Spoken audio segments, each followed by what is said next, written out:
Brigadier साहब, आप फरमाइएगा, पहली मर्तबा दोनों ममालिक ने यह भी एग्री किया कि दिफाई सतह के ऊपर एक दूसरे से हम रवाबित जारी रखेंगे। इससे पहले जो शंग्रीला डायलॉग हुआ पिछले साल में, वहाँ पे जब American defence secretary Lloyd Austin ने यह ऑफ़र दी थी तो चाइनीज़ डिफेंस सेक्रेटरी ने इसको इग्नोर कर दिया था। तो आपको क्या लगता है कि जब ये बात हुई है कि हम दिफाई एक दूसरे से तावन रखेंगे, तो क्या इसके पॉजिटिव असरात खुद यूक्रेन की वॉर पे भी पड़ेंगे? आपको नजर आता है इस तरह से? जी, इस वक्त शंग्रीला डायलॉग के बाद पिछले साल इन्हीं दिनों में ये दोनों प्रेसिडेंट बाली में भी मिले थे G20 समिट के बाद। तो वहां पर भी आइस काफी मेल्ट हुई थी। और अभी 6 साल के बाद जो विजिट हुआ है, ये जो इंडो पैसिफिक इकोनॉमिक कॉर्पोरेशन का जो समिट हुई है, जिसमें तकरीबन 22 ममालिक ने शिरकत की है, तो उसके अंदर जो दोनों लीडर्स मिले हैं, यूएस प्रेसिडेंट मिले और चाइनीज प्रेसिडेंट मिले आपस में, तो उसमें एक शिक उनकी मिलिट्री कॉपरेशन की थी, जिसमें स्पेशली आपकी जो एआई के हिसाब से जो मिलिट्री टेक्नोलॉजी है उसमें बातचीत हुई, और दूसरी रेस्टोरेशन ऑफ जो आपकी कम्युनिकेशन है मिलिट्री की, उसके ऊपर ही बात हुई, जो पहले एग्जिस्ट करती थी लेकिन बाद में टेंशन की वजह से, स्पेशली जब ताइवान का सिलसिला शुरू हुआ था 2 साल पहले, तो उसमें ये सरमौरी का शिकार हो गया था। अब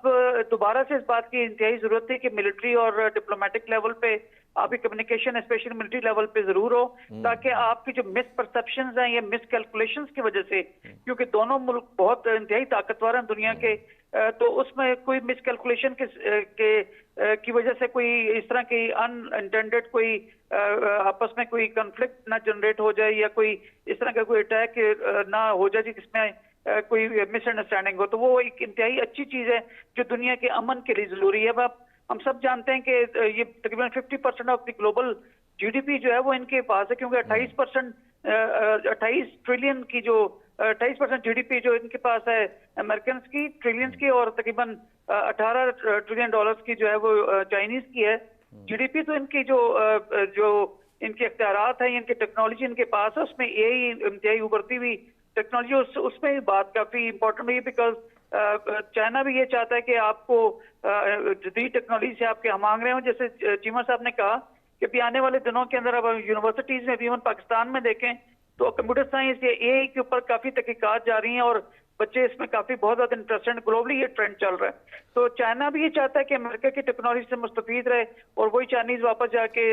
अमेरिका में पढ़ के असरात यूक्रेन की वॉर पे ब्रिगेडियर साहब आपको क्या नजर आ रहे हैं? क्या यूक्रेन के अंदर जंग बंदी के हवाले से कोई काम हो सकता है, या कम अज कम उसके लेवल में कोई कमी वाकया हो सकती है? चाइनीज की और उनके आपस में मुलाकात की वजह से कोई, अगर आप समझते हैं कि यूक्रेन में वॉर में कोई कमी या जंगबंदी हो सकती है, तो मैं नहीं समझता, क्योंकि चाइनीज जो है इनकी जो, अगर आप फॉरेन पॉलिसी देखें या उनके जो डिप्लोमेटिक लेवल के ऊपर एंगेजमेंट देखें, वो हमेशा से बड़ी माइल्ड, बड़ी डुसाइल किस्म की होती है, जिसमें उबर के खुल के वो सामने कोई हॉस्टाइल स्टेटमेंट भी नहीं देते हैं। वो सिंपल अपनी इकोनॉमी को जो है वो स्टेक, ग्लोबल स्टेक्स बढ़ा रहे हैं, उसकी वजह से। ब्रिगेडियर साहब, माजरत में इंटरप्ट करूं, लेकिन चाइनीज डिफेंस मिनिस्टर का दौरा था रशिया के हवाले से, और रशियंस को वो हेल्प भी इस हवाले से करें, ये बारहा इस तरह की इंफॉर्मेशन इंटरनेशनल मीडिया पे आती रही है। उस हवाले से आपको लगता है थोड़ा सा कहीं पे कोई बातचीत के हवाले से आगे बढ़ा जा सकता है?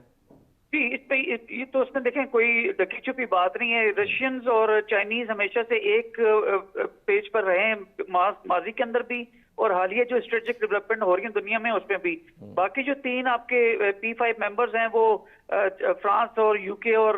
अमेरिकन, उनकी आपस में हमेशा से एक पेज के ऊपर एक स्टेटमेंट रही है। तो ये तो उनके आपस में नेचुरल लाइंस भी है, ईस्ट में भी लोकेटेड है, और जो है ये सोशलिस्ट स्टेट भी एक किस्म के आप इसको कह सकते हैं, और कंजर्वेटिव भी हैं, और वो तमाम चीजें इनके आपस में कन्वर्ज होती हैं। तो ठीक है ब्रिगेडियर साहब, बहुत शुक्रिया।